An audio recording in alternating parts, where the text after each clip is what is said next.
Hello, ito si Attorney Chato Olivas of Easy Law Online. Ang topic natin for this video is Inheritance Basics Explained. And I made this video particularly for non-lawyers.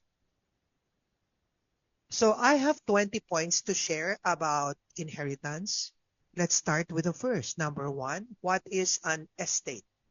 Think of an estate like a person's final treasure chest. Isipin natin that a person passed away at nag-iwan siya ng isang treasure chest.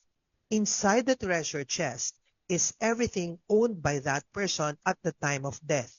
Yung kanyang pera, yung kanyang bahay, kotse, laptop, lahat ng kanyang properties, including the debts that was owed by that person. Now, the second item is, according to the law, in theory, the transfer to the heirs is immediate. Sabi ng batas, as soon as a person dies, all the belongings of that person immediately become the property of the heirs. However, hindi makukuha ng heirs yung property, meaning hindi maililipat yung land title sa pangalan niya, or for example, yung sa bangko, hindi marerelease yung pera sa heir until all the paperwork has been done. Before the paperwork is done, then hindi mapaprocess yung transfer of these properties to the names of the heirs. Now, number 3, the debts come first. May nagtanong sa akin, attorney, ang mga utang ba ay minamana? Well, ang sagot doon ay hindi. Bakit? Kasi bago makakuha yung heirs ng kahit 1 centavo, dapat mabayaran muna yung utang nung taong namatay.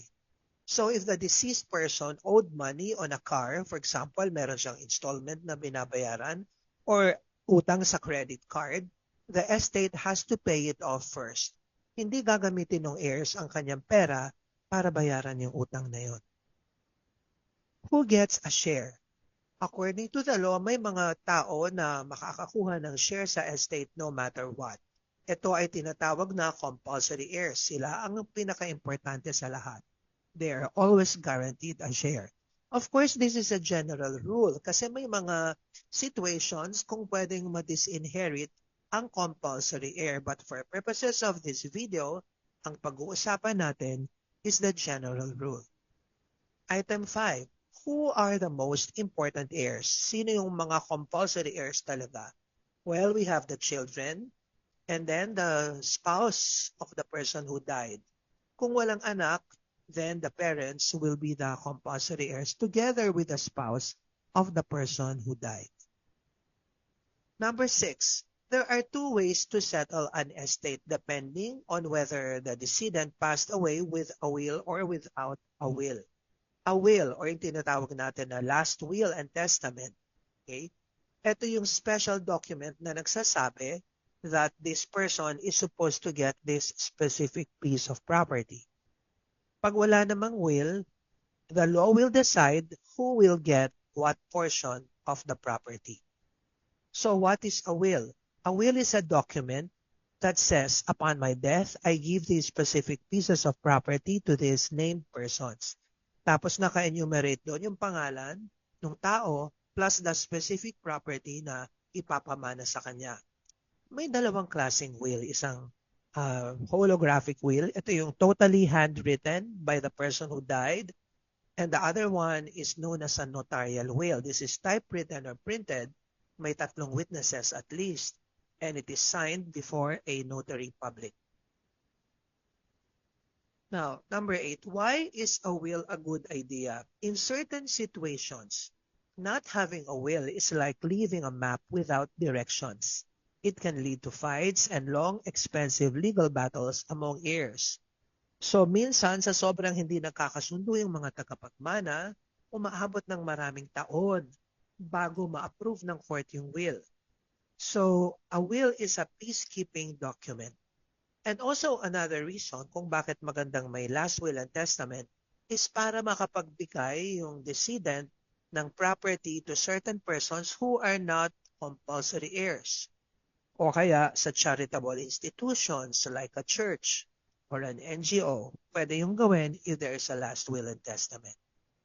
Number 9, there are 2 paths to follow. Sabihin na lang natin na merong easy path and a hard path. Pag sinabing easy, hindi na kailangan mag-file ng kaso sa court. Pag sinabing hard, then you have to get the court involved because you need to hire an attorney. The attorney will have to file a petition.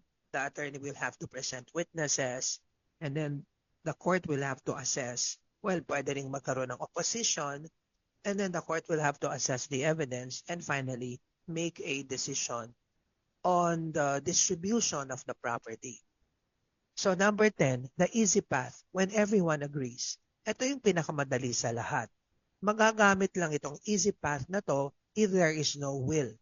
The heirs are all of legal age o kung minor sila, meron silang legal or judicial guardians and there are no unpaid debts of the estate. 11.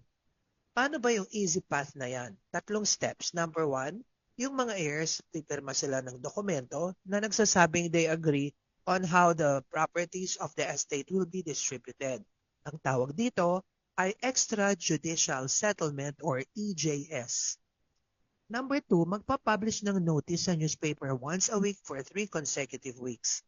Ito yung notice, hindi ito yung buong extrajudicial settlement. Ito isang maliit na notice lang, usually sa classified ads ng newspaper, na nino-notify ang mundo that the estate of this particular person has been settled extrajudicially.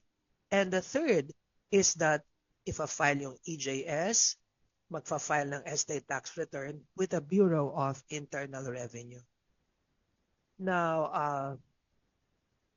yung hard path naman, ito ay medyo magiging difficult nga because if a person left a will, kailangan i-determine ng court if the will is genuine and duly executed. Kung hindi pinilit yung gumawa ng will, if it is free and voluntary, at kung naintindihan niya yung kanyang sinulat dun sa last will and testament, including yung tinatawag na disposition. And then, nangyayari din to kapag the heirs cannot agree on how to divide the estate. So, kahit walang will, pag hindi nag-agree yung heirs, kailangan mag-file ng petition for settlement of estate sa court. And then also, kapag may utang na kailangang bayaran, utang ng decedent, then this will have to be settled in court. Number 13. So, paano yung steps sa hard path kapag may court case? Mahaba ang proseso nito. Mag-a-appoint ang court ng person na tinatawag na executor or administrator. Ang pagkakaiba nito ay ang executor, yung decedent mismo yung pumili at sinulat niya yung pangalan dun sa last will and testament. Ang administrator naman ay yung court ang mag-a-appoint kung walang executor na nilagay yung decedent sa last will and testament or kung meron man, hindi nag-qualify yung executor o kaya hindi tinanggap ng executor yung designation. Ang administrator naman ay i-appoint ng court kung walang executor. Next, number 14, sino ngayon yung executor or administrator? Anong duty niya? So, siya ay in charge of paying the debts, managing the estate, meaning kung may apartment, for example, na naiwan yung decedent at kailangan ipa-repair yung apartment, yung executor or administrator ang gagawa nun. And then, make sure that everyone gets their fair share.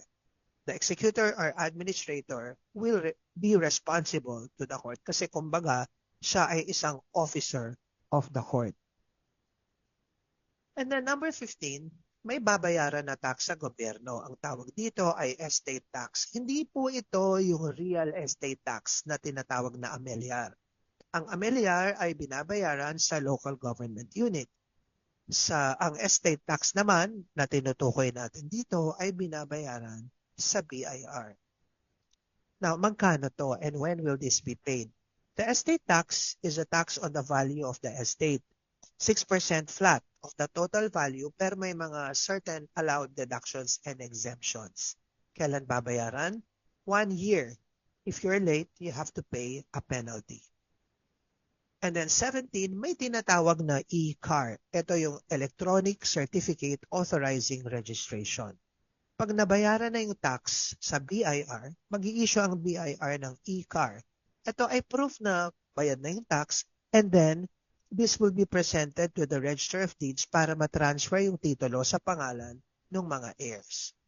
Okay, so number 18. So, eto na nga yung transfer of titles. Ang pupuntahan nyo dito ay Office of the Register of Deeds. 19. Bakit mo kailangan ng abogado? Even on the easy path, kailangan mo ng abogado kasi sila yung nakakaalam kung ano yung proper sharing ng mga heirs.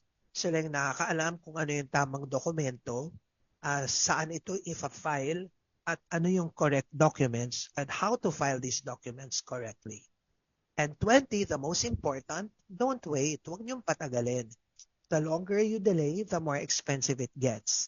Kung may babayaran na estate tax, the penalties will pile up and the things will get more complicated. It's best to start the process as soon as possible. So hanggang dito na lang tayo. Sana nakatulong. Meanwhile, I would like to share my favorite Bible verse with you. Do justice, love kindness, and walk humbly with God. This is from Micah chapter 6, verse 8. See you next time.